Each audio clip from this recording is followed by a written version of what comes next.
الحمد لله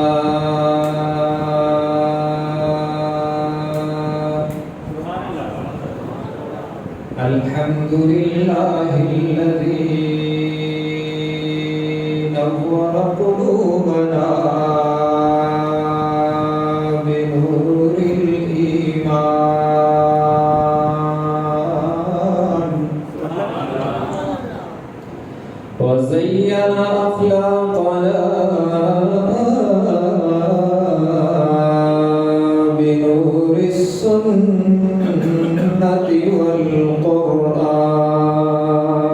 والقرآن وصلى الله تعالى عليه وعلى آله وأصحابه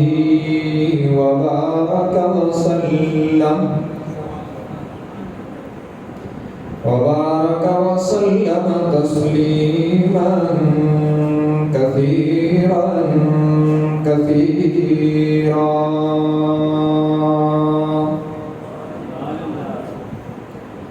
أما بعد فأعوذ بالله من الشيطان الرجيم بسم الله الرحمن الرحيم ورفعنا لك ذكرك وقال النبي صلى الله تبارك وتعالى عليه وسلم لا يؤمن أحدكم حتى يكون هواه طبعا لما جئت به أو كما قال النبي صلى الله تبارك وتعالى عليه وسلم صدق الله وصدق رسوله النبي الأمي الهاشمي الأمين الكريم ونحن على ذلك لمن الشاهدين والشاكرين والحمد لله رب العالمين اللهم صل على محمد وعلى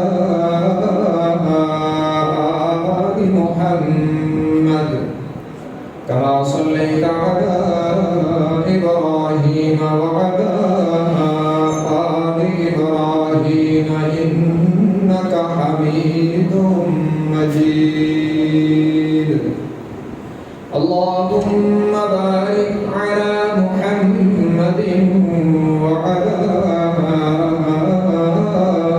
آل محمد كما باركت على إبراهيم وعلى آل إبراهيم إنك حميد مجيد واجب الاحترام علماء کرام بزرگان محترم برادران اہل سنت والجماعت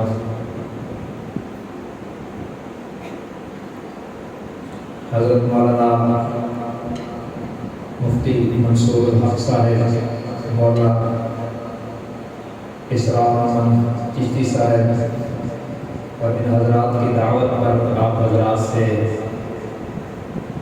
مخاطب ہونے کا شرف حاصل ہو رہا ہے میں بغیر کسی تمہید کے اپنی گفتگو کا آغاز کر رہا ہوں ذکر رسول صلی اللہ علیہ وسلم سب کہتے ہیں صلی اللہ علیہ وسلم ذکر رسول صلی اللہ علیہ وسلم کی مبارک مقدس محفل ہے اور یہ ذکر اور یہ تذکرہ ذکر رسول ذکر مصطفیٰ ذکر محمد صلی اللہ علیہ وسلم وہ مبارک ذکر ہے جو میرے اور آپ کے تذکروں کا تقریروں کا اور ہمارے بیانات کا محتاج نہیں ہے یہ وہ ذکر ہے کہ جب کائنات میں کچھ نہیں تھا تب بھی ذکر خدا تھا اور ذکر مصطفیٰ تھا، اور جب کائنات میں نہیں ہوگا تب بھی ذکر خدا بھی ہوگا، ذکر مصطفیٰ بھی ہوگا۔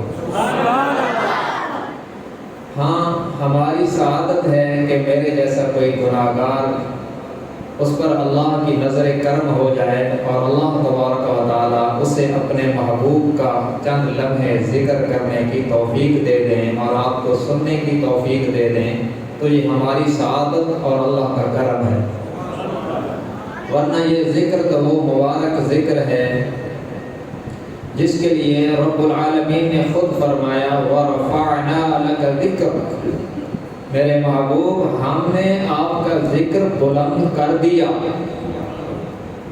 یہ حضرات علماء کرام جانتے ہیں کہ وَرَفَعْنَا لَكَ ذِكْرَكَ ماضی کا صیغہ ہے۔ اللہ تبارک و تعالیٰ نے یہ نہیں فرمایا کہ ہم آپ کا ذکر بلند کریں گے، بلکہ فرمایا ہم نے آپ کا ذکر بلند کر دیا۔ کیا مطلب ہے کہ آپ کا ذکر آپ کی آمد سے پہلے، صرف یہ نہیں کہ آپ کی آمد سے پہلے اور آپ کی ولادت سے پہلے ہو رہا تھا، بلکہ آپ کا ذکر کائنات کے بننے سے بھی پہلے ہو رہا ہے۔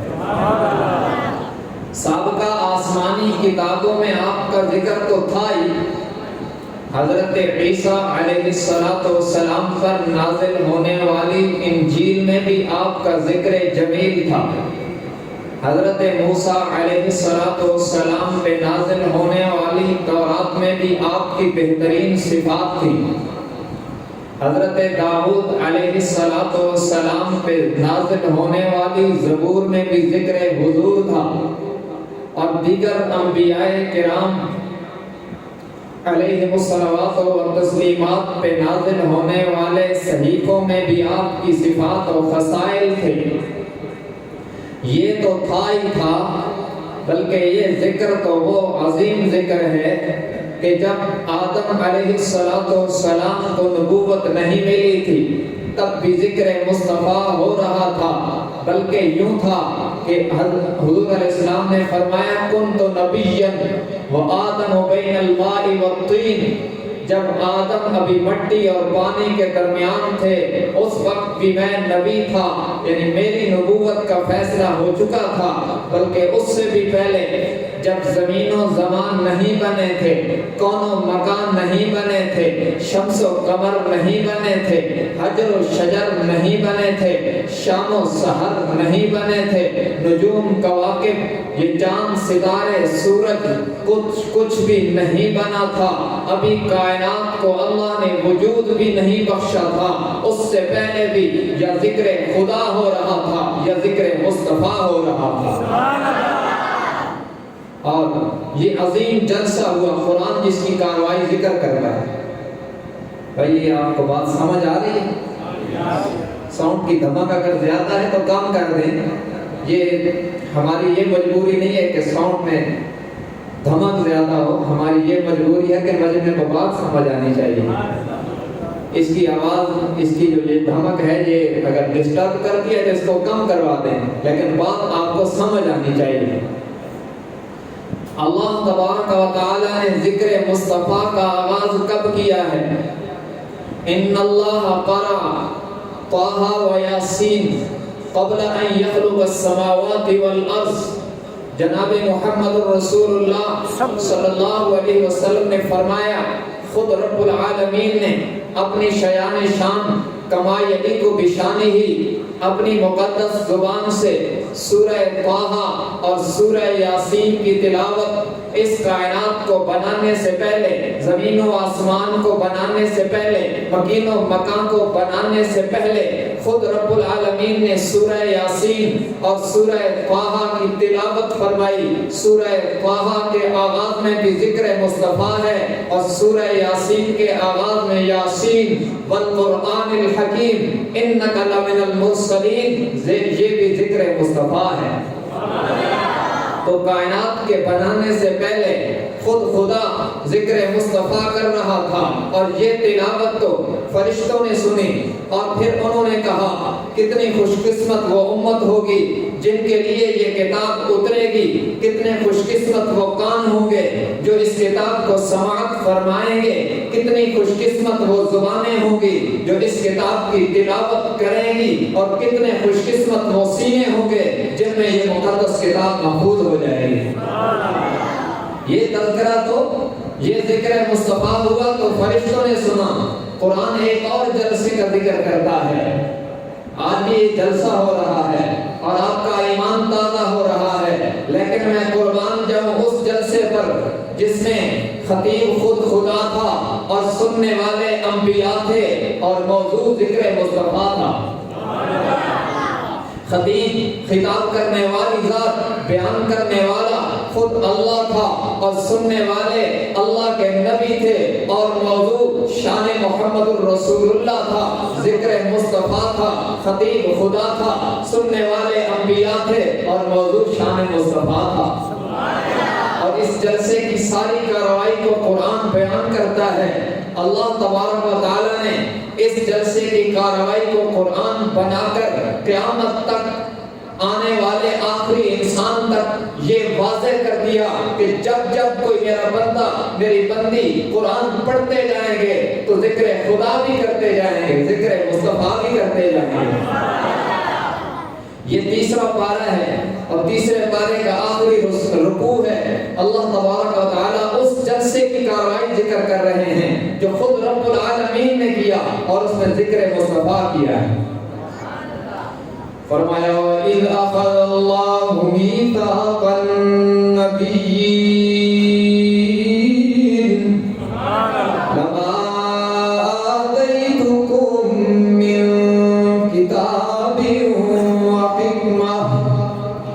ثم جاءكم رسول مصدق لما معكم لتؤمنن به ولتنصرنه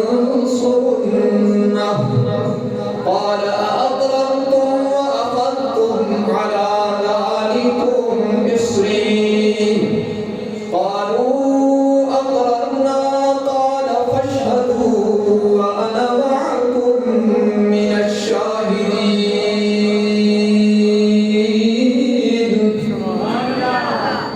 بھئی اللہ کا قرآن سن کر جن پیشانیوں پہ پل پل جائے میں ان نصیب جلے لوگوں سے بات نہیں مانتا، رب کا قرآن سن کر جن کے دلوں کو قرار ملتا ہے وہ تو کہہ دے سبحان اللہ۔ بھئی اس کی دھمک کم کرو یار، اس کی ضرورت ہی نہیں ہے۔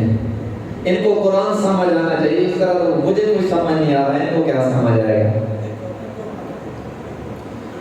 فرمایا وَإِذْ أَخَذَ اللَّهُ مِيثَاقَ النَّبِيِّينَ، جب رب العالمین نے انبیاء کرام کی مقدس روحوں سے خطاب فرمایا، فرمایا لَمَا آتَيْتُكُم مِّن كِتَابٍ وَحِکْمَةٍ، میں تمہارے سروں پر نبوت و رسالت کا تاج پہنا کر تمہیں دنیا میں مبعوث کروں گا اور تمہیں کتاب و حکمت میں سے کچھ عطا کروں گا۔ یہ جو میں نے مانا کیا کتاب و حکمت میں سے کچھ، یہ من تبعیضیہ ہے، یہ علماء جانتے ہیں۔ جیسے کہتے ہیں نا میرے پاس 10 بندے آئے ان میں سے ایک عالم تھے، مطلب یہ ہے کہ 9 عالم نہیں تھے، ایک بندہ عالم تھا، یہ ان میں سے۔ تو یہاں فرمایا من کتاب و حکمہ، تمہیں کتاب و حکمت، کتاب و شریعت میں سے کچھ عطا کروں گا، کچھ وعظ و نصیحت کی باتیں موسیٰ کو تورات کی شکل میں ملیں گی، کچھ وعظ و نصیحت کی باتیں جناب عیسیٰ کو انجیل کی شکل میں ملیں گی، کچھ قصص و امثال جناب داؤد کو زبور کی شکل میں ملیں گے۔ لیکن فرمایا ثم جاءکم رسول، پھر تم سب کے بعد میرا آخری رسول آئے گا. یہ جو بعد مانا کیا نا تم سب کے بعد، یہ ثم کا معنی ہے. ثم عربی میں للتراخی، یہ بتلانے کے لیے آتا ہے کہ یہ کام اس کے بعد ہوا ہے. جیسے ہم اردو میں کہتے ہیں نا وہ آئے پھر وہ آئے پھر وہ آئے، یہ اردو کا جو پھر ہے عربی کا ثم ہے. تو یہ بتلایا کہ تم پہلے اور وہ بعد میں رسول.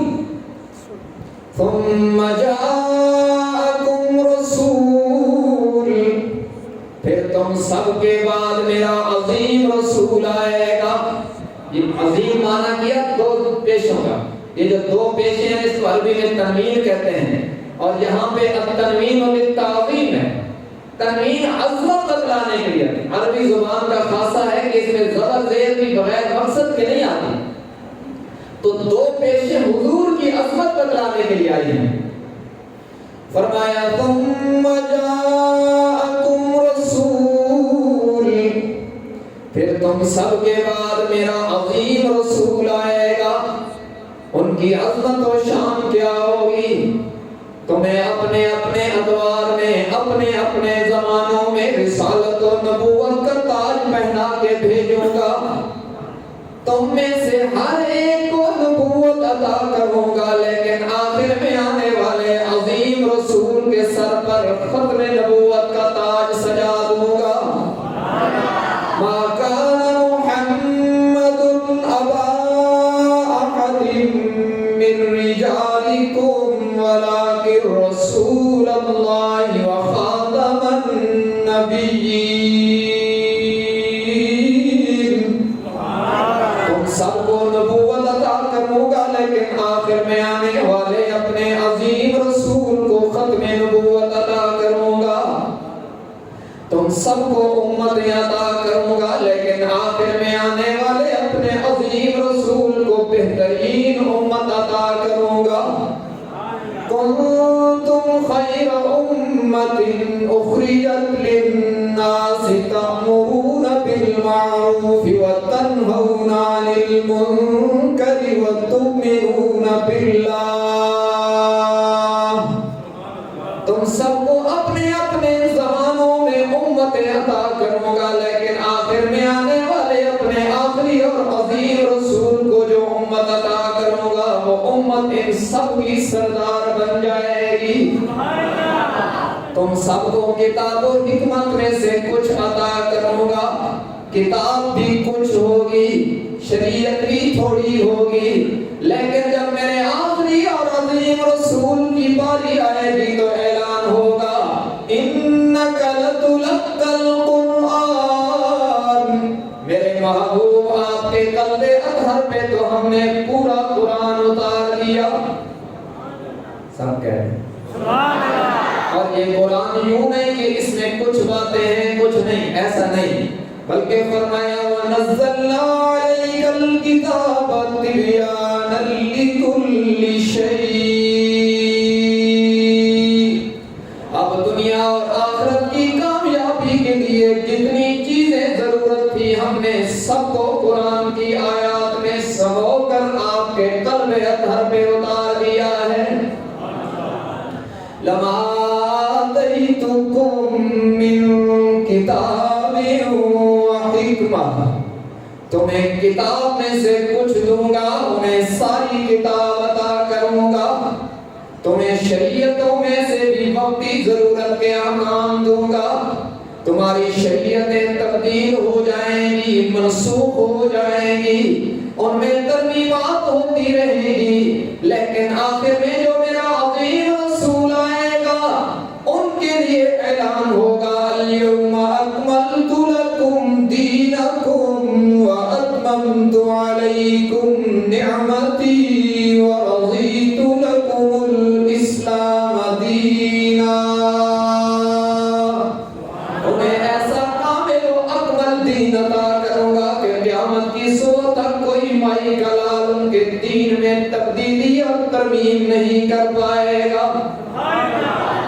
لما آتیتکم من کتاب و حکمہ، تمہیں کچھ دوں گا اور انہیں دنیا اور آخرت کی جتنی چیزیں اور جتنی شانیں ضرورت ہوں گی ان کی باری آئے گی تو اعلان ہوگا اِنَّا أَعْطَيْنَاكَ الْكَوْثَرَ۔ میرے محبوب دنیا اور آخرت کی جتنی بھلائیاں آپ کے شایان شان تھی ہم نے ساری اٹھا کر آپ کے دامن میں ڈال دی۔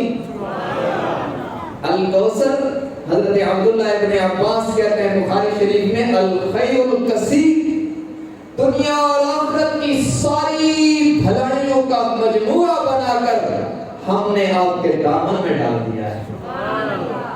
اور یوں نہیں کہ ہم دے کر بس انتظام کر دیا، نہیں، بلکہ فرمایا وَلَسَوْفَ يُعْطِيكَ رَبُّكَ فَتَرْضَىٰ۔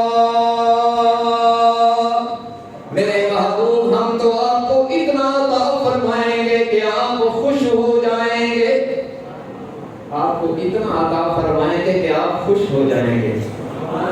اور اس آیت کی روشنی میں ایک بات اور بھی عرض کرتا ہوں، جب یہ آیت نازل ہوئی نا کہ رب العالمین نے فرمایا میرے محبوب ہم آپ کو اتنا عطا فرمائیں گے کہ آپ خوش ہو جائیں گے، تو حضور علیہ السلام نے فرمایا اِذًا لَا أَرْضَىٰ وَوَاحِدٌ مِّنْ أُمَّتِي فِي النَّارِ۔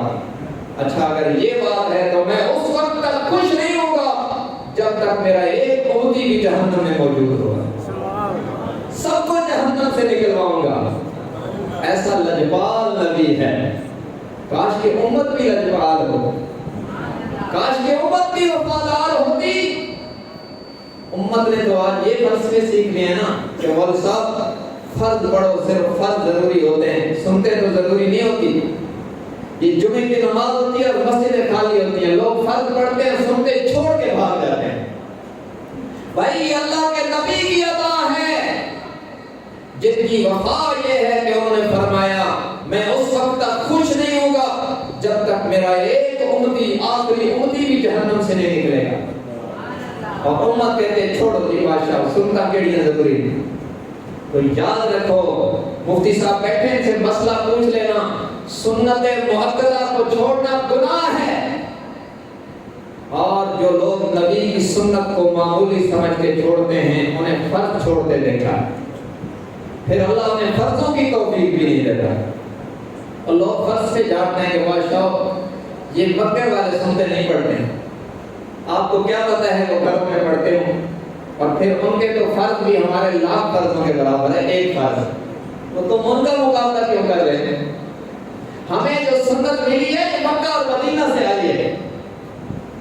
تو منفی چیزوں میں لوگ تقلید کرتے ہیں، وہاں پر رواج ہے لوگ گھروں میں نوافل اور سنتے پڑھتے ہیں، اور ہمارے مہربان جاتے ہیں تو وہاں دیکھ کے آتے ہیں، کہتے ہیں چھوڑو جی وہ سنتے نہیں پڑھتے، وہ شرک و بدعت بھی نہیں کرتے، ہم یہاں آ کر کون کہتے ہیں وہ چھوڑو جی وہ وہابی ہیں، اور جب سنتے چھوڑنے کی باری آتی ہے لگتا ہے مکے مدینے والے نہیں پڑھتے۔ بھائی وہ پڑھتے ہیں، میری غلط فہمی ہے، سنت تو ملی ہی وہیں سے ہے۔ تو ہمارے نبی تو اتنے وفادار کہ فرمایا اس وقت تک راضی نہیں ہو، بلکہ ایک اور حدیث یاد آ گئی، یہ بھی سن لو۔ مسلم شریف اور مسند احمد، ان دونوں میں یہ روایات ہیں، میں ان کا خلاصہ عرض کر رہا ہوں۔ جب رب العالمین سابقہ انبیاء کا ذکر بھی قرآن میں کرتے ہیں اور حضور علیہ السلام کا بھی، تو آپ صلی اللہ علیہ وسلم نے حضرت ابراہیم علیہ السلام کی ایک دعا ذکر کی، رب انہن اضللن کثیرا من الناس فمن تبعنی فانہ منی ومن عصانی فانک غفور رحیم۔ حضرت ابراہیم علیہ السلام کی دعا ذکر کی جس کا خلاصہ یہ تھا کہ یا اللہ جو میری بات مانے گا وہ میرا ہے، اور جس نے میری بات نہیں مانی تو جانے اور وہ جانے۔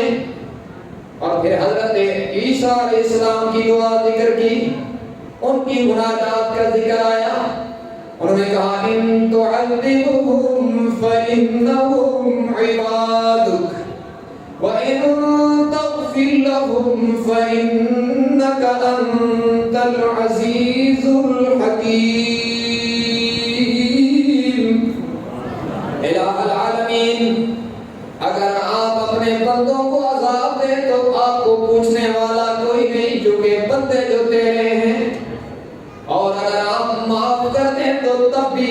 پوچھنے والا کوئی نہیں۔ یہ دونوں دعائیں ذکر کرنے کے بعد جناب محمد رسول اللہ صلی اللہ علیہ وسلم رونے لگے۔ آپ کی مبارک مقدس آنکھوں سے آنسو کی لڑیاں جاری ہو گئیں، اور رب العالمین نے باوجود جاننے کے جناب جبرائیل امین کو بھیجا، جاؤ میرے محبوب سے پوچھ کے آؤ آپ کیوں رو رہے ہیں۔ شاید اس لیے کہ 1400 سال بعد میں آنے والے رسول پور کے لوگوں کو بھی نبی کی رحمت کا پتہ چل جائے۔ جناب جبرائیل امین نے آگے پوچھا، رب العالمین پوچھیں لما یبکیک یا رسول اللہ، آپ کو کس چیز نے لما تبکیک یا رسول اللہ، آپ کو کس چیز نے رلایا ہے؟ آپ نے فرمایا جبرائیل مجھے اپنی امت کے بارے میں غم ہے کہ میری امت کا کیا بنے گا۔ جناب جبرائیل نے بتلایا، رب العالمین نے فرمایا میرے محبوب سے کہہ دو سنوری کفی امتک، آپ روئے نہیں، ہم آپ کی امت کے بارے میں آپ کو خوش کر دیں گے۔ تو پھر آپ نے فرمایا میں اس وقت تک خوش نہیں ہوگا جب تک میرا ایک امتی بھی جہنم میں موجود ہوگا۔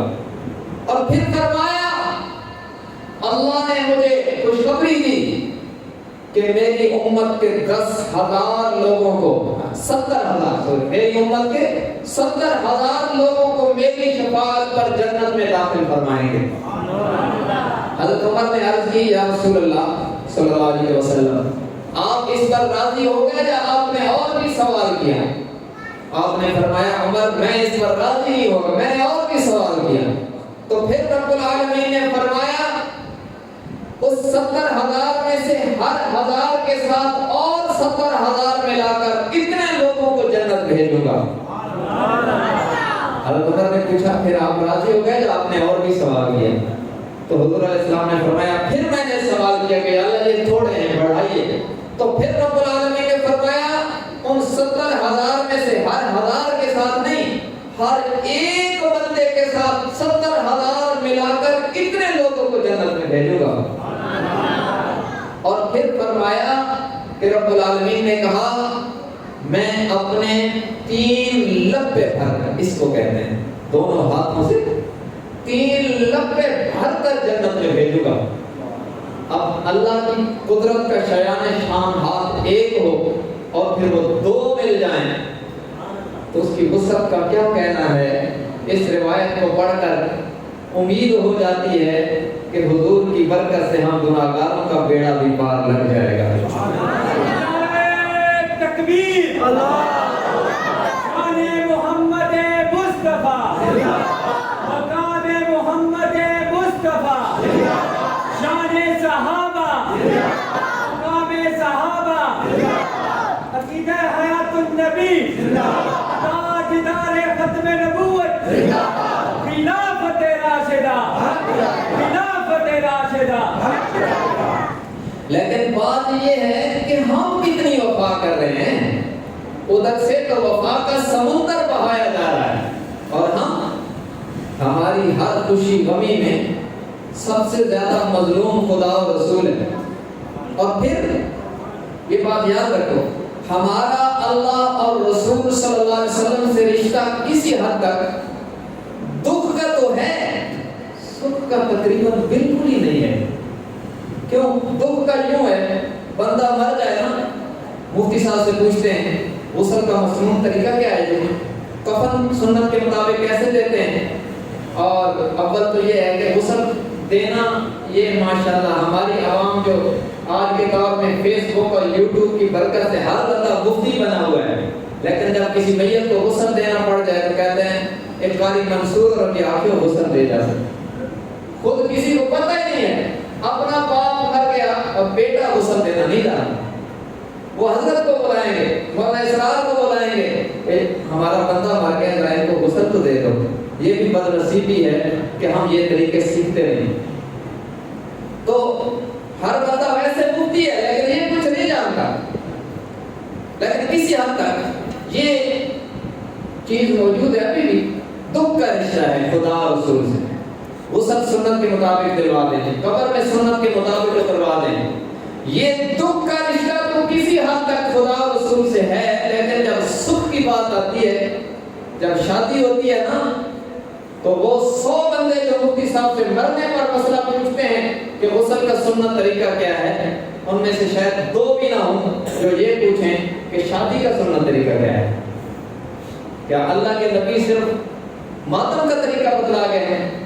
انہوں نے خوشیوں کا، شادیوں کا، نکاحوں کا طریقہ نہیں بتلایا، لیکن ہم نے سکھوں میں تو بالکل خدا اور رسول کو بھلا دیا۔ کہیں ایسا نہ ہو کہ حشر میں وہ ہمیں بھلا دیں اور حشر میں ہمیں نظر انداز کر دیں۔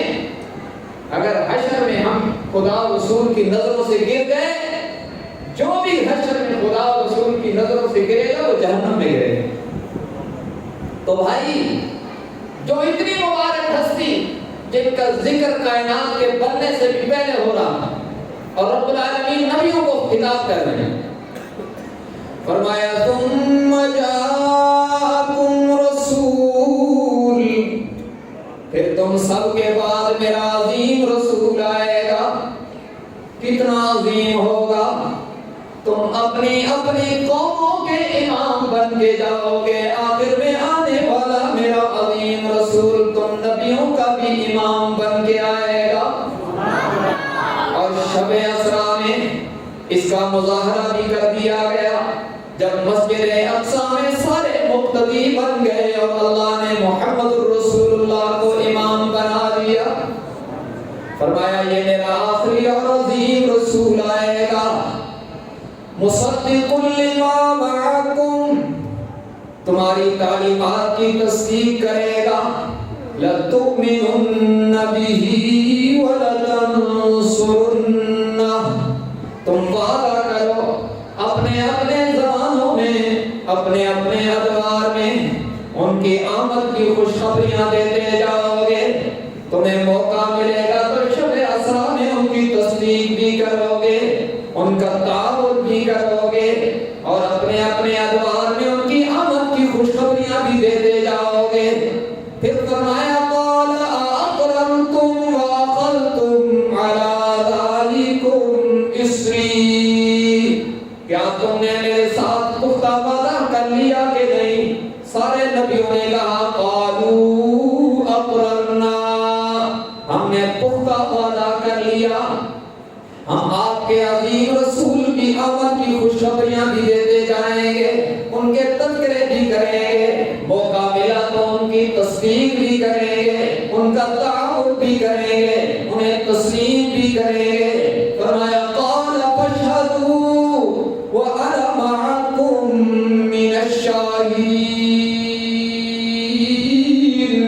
تم بھی گواہ بن جاؤ اور میں بھی تمہارے ساتھ گواہ ہوں کہ تم اپنے اپنے زمانوں میں میرے عظیم رسول کی تصدیق اور تبشیر کرتے جاؤ گے۔ یہی وجہ ہے کہ جناب آدم کی مناجات میں ذکر مصطفیٰ ہے، جناب نوح علیہ السلام کی جوش تبلیغ میں ذکر مصطفیٰ ہے، جناب ابراہیم کی مقبول مناجات میں ذکر مصطفیٰ ہے، جناب داؤد کے ترانوں میں ذکر مصطفیٰ ہے، جناب موسیٰ کی تقاریر و مناجات میں ذکر مصطفیٰ ہے، اور جناب عیسیٰ نے تو حد کر دی، اعلان کیا مبشرا برسول یأتی من بعد اسمہ احمد، میرے بعد وہ عظیم رسول آئے گا جن کا نام بھی احمد ہوگا۔ آپ نے فرمایا انا فی الارض محمد وفی السماء احمد، مجھے اللہ نے زمین میں محمد بنا کے بھیجا ہے، آسمانوں میں احمد بنایا ہے۔ اور شاید اسی لیے آسمانوں پر جانے والے نبی نے کہا میرے بعد وہ عظیم رسول آئے گا جن کا نام احمد ہوگا۔ تو یہ ذکر مصطفیٰ ہو رہا تھا، ہوتا رہا، ہو رہا ہے، ہوتا رہے گا، بلکہ یہ وہ ہستی ہیں جن کا ذکر ازلی اور ابدی ہے، بلکہ جو جو ان کے قدموں سے وابستہ ہوا، ہو رہے ہیں، ہوں گے، اللہ نے ان کے ذکر کو بھی دوام بخشا ہے۔ او بھائی، حضور علیہ السلام نے اعلان نبوت کیا، دو کردار سامنے آئے ہیں، ایک کردار کا نام ابو لہب ہے، دوسرے عظیم کردار کا نام ابو بکر ہے۔ ابو لہب قدروں میں نہیں آیا، مٹ گیا، اس کے اپنے بھی اور نام نہیں رکھے۔ کوئی کافر ابو لہب نام رکھتا ہے؟ کسی کا سنا ہے کہ کبھی امریکہ کے صدر کا نام ابو لہب ہو؟ اس کے اپنے بھی وہ نام نہیں رکھتے۔ اور ایک ابو بکر ہے جو مصطفیٰ کے قدموں سے وابستہ ہوا، اللہ نے ان کے ذکر کو بھی دوام بخشا ہے، آج بھی ابو بکر کا ذکر زندہ ہے۔ مسلمان ابو بکر کا نام لیتا ہے، اس کے چہرے پر رونق آ جاتی ہے۔ بھائی ابو بکر عمر عثمان علی کو کوئی نہ جانتا اگر یہ دامن مصطفیٰ کے قدموں سے، اگر یہ محمد مصطفیٰ کے قدموں سے وابستہ نہ ہوتے، ان کے ذکر کو ذکر دوام ملا تو حضور کی برکت سے ملا ہے۔ یہ وہ مبارک مقدس ہستی ہیں جن کو رب العالمین نے فرمایا وَرَفَعْنَا لَكَ ذِكْرَكَ، محبوب ہم نے آپ کا ذکر بلند کر دیا، جہاں میرا ذکر ہوگا وہاں آپ کا بھی ذکر ہوگا۔ اور یہ عظیم ذکر ہے جو اس ہستی سے وابستہ ہوتا رہا، اللہ اس کو بھی بلند کرتا رہا۔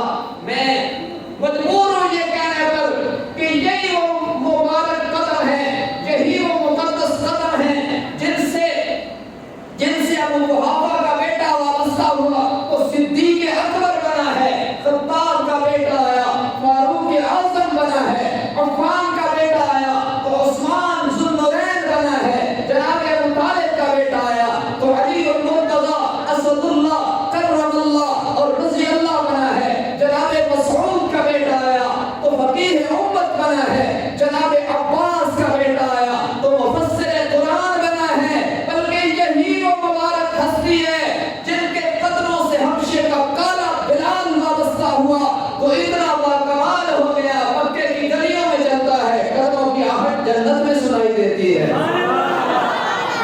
ان سے جو بھی وابستہ ہوا، صحابہ کرام کی شان کس وجہ سے ہے؟ بس دو ہی باتیں ہیں، وہ انتخاب خدا ہیں اور ان پر نگاہ مصطفیٰ ہے۔ وہ اتنے بہترین بن گئے، معصوم کی صحبت میں آئے تو محفوظ ہو گئے۔ بھائی نظریے کی بات سمجھو، ہمارا عقیدہ ہے حضور پر نبوت کی بھی تکمیل ہو گئی، معصومیت کی بھی تکمیل ہو گئی۔ حضور کے بعد کوئی نیا نبی بھی نہیں آئے گا، کوئی معصوم بھی نہیں آئے گا۔ تو معصوم کے قدموں میں جو ہے، جنہیں اللہ نے چن کر خاتم المعصومین کا ساتھی بنایا، انہیں معصومیت کا وصف تو نہیں دیا کیونکہ ختم نبوت کا تقاضا تھا کہ اب معصومیت کے منصب پہ کوئی آئے، تو جو خاتم المعصومین کے قدموں میں آئے انہیں معصوم تو نہیں بنایا، البتہ انہیں دو صفتیں کمال کی عطا کی، انہیں محفوظ بھی بنایا، مغفور بھی بنایا۔ محفوظ کا معنی یہ ہے کہ اللہ نے انہیں گناہوں سے بچایا، اور اللہ جب گناہوں سے بچاتا ہے نا، آپ نے دنیا میں اس گہرے دور میں دیکھا ہوگا کہ اللہ بعض لوگوں کی برکت سے گناہوں سے بچاتا ہے۔ مجھے حضرت مفتی صاحب نے فرمایا ایک دفعہ، میں یہ مثال اس لیے دے رہا ہوں کہ آپ ان سے تصدیق بھی کر سکتے ہیں۔ مجھے حضرت مفتی صاحب نے فرمایا کہ یہاں پر دومیلی میں حضرت مولانا پیر عزیز الرحمان صاحب رحمۃ اللہ علیہ تشریف لائے تھے۔ مجھے حضرت مفتی صاحب نے فرمایا کہ پیر صاحب کی صحبت کی برکت سے کئی دنوں تک اللہ نے ہمیں بہت سے گناہوں سے بچایا۔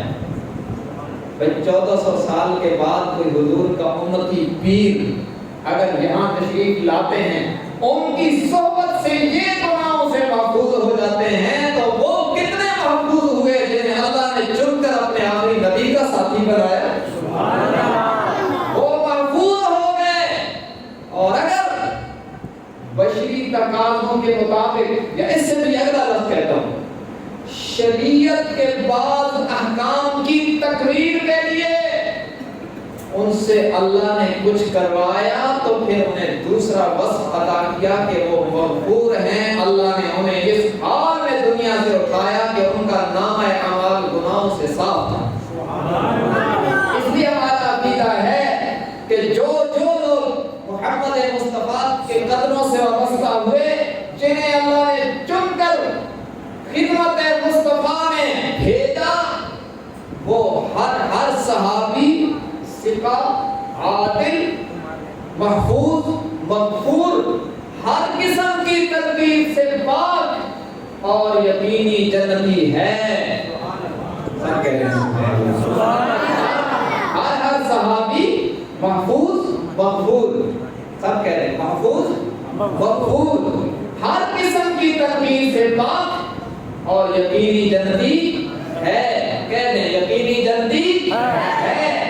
جنہیں اللہ نے حضور کی برکت سے جنت الاٹ کر دی، بعد میں ان پر تنقید کا حق کسی کو نہیں. صحابہ کرام کے بارے میں جج بننے کا اختیار کسی کو نہیں ہے. آج فائد عیسیٰ صاحب کوئی فیصلہ دے اور میں کہوں غلط ہے تو کیا ہوگا؟ توہین عدالت رہے گی. اور رب عرش والا سے کوئی فیصلہ دے اور بعد میں کوئی کہے غلط ہے تو وہ یوں ہوگا جیسے سورج نکلتا ہے تو چمگادڑ ملامت کرتا ہے کہ یہ کیوں طلوع ہو گیا، تو اس کی ملامت اس کے اپنے اوپر پڑتی ہے. سورج کی تابانی اور چمک میں کوئی فرق نہیں آتا. اسی طرح نبی کے صحابہ کی شان کا سورج چمک رہا ہے، کوئی ملامت کرے گا تو اپنا منہ گندا کرے گا، صحابہ کی عظمت پر کوئی فرق نہیں پڑتا، اپنی آخرت برباد کرے گا. اس لیے فتنوں کے دور میں یہ بات ذہن میں بٹھاؤ کہ تمام صحابہ کرام جنہیں اللہ نے چن کر دامن مصطفیٰ سے وابستہ کر دیا، انہیں اللہ نے ذکر دوام بخشا اور یہ اعزاز دیا کہ انہیں محفوظ مغفور اور ہر قسم کی تنقید سے پاک اور کلن وعد اللہ الحسنی کہہ کر یقینی جنتی بنا دیا ہے. اب جو ان کا احترام کرے گا، اصحاب و اہل بیت سے ادب و احترام کا رشتہ جوڑے گا، اس کا بیڑا پار ہوگا. اور جو یہاں گستاخی کرے گا وہ یہاں پر بھی خوار ہوگا، آخرت میں بھی خوار ہوگا. تو بہرحال خلاصہ یہی ہے کہ اللہ نے حضور کو ذکر دوام بخشا، اور جو حضور صلی اللہ علیہ وسلم سے وابستہ ہوگا دنیا میں بھی رب العالمین اس کے ذکر کو دوام بخشیں گے اور اسے بہترین زندگی عطا فرمائیں گے. من عمل صالحا من ذکر او انثى وهو مؤمن فلنحيينه حیاتا طیبہ. اس کا خلاصہ یہ ہے کہ جو حضور کی تعلیمات پر ایمان لائے گا، ان پر عمل کرے گا، اللہ اسے دنیا میں بھی زندہ باد کر دے گا اور آخرت میں بھی زندہ باد کر دے گا. بلکہ یوں ہے جب تک دنیا میں ہوگا دنیا والے زندہ باد کہیں گے، جب دنیا سے زیر زمین جائے گا تو خدا کا قرآن زندہ باد کہے گا. اس لیے میرے بھائیو، آج کے اس کانفرنس کا، اس پروگرام کا پیغام یہ ہے: سنت پر عمل کریں، حضور کی تعلیمات پر عمل کریں، اور ان علماء سے، ان رسائے علوم نبوت سے پوچھ کر دین پر چلیں. خود مفتی نہ بنیں، فیس بک اور یوٹیوب والے مفتی نہ بنیں، بلکہ ان حضرات مفتیان کرام سے پوچھ کر دین پر عمل کریں گے تو بیڑا پار ہوگا. علماء کی صحبت میں رہیں گے تو فتنوں سے بچے رہیں گے، علماء کی صحبت میں رہیں گے تو فسادات سے بچے رہیں گے، وقت کے جیت علماء سے دور ہو جائیں گے تو جو آئے گا فتنہ آپ کو اپنی لپیٹ میں لے لے گا اور پھر دنیا اور آخرت کی کامیابیاں خطرے میں پڑ جائیں گی. اللہ تبارک و تعالی ہم سب کو دین حق کی صحیح سمجھ اور اس پر عمل کی توفیق عنایت فرمائیں. وآخر دعوانا الحمدللہ رب العالمین.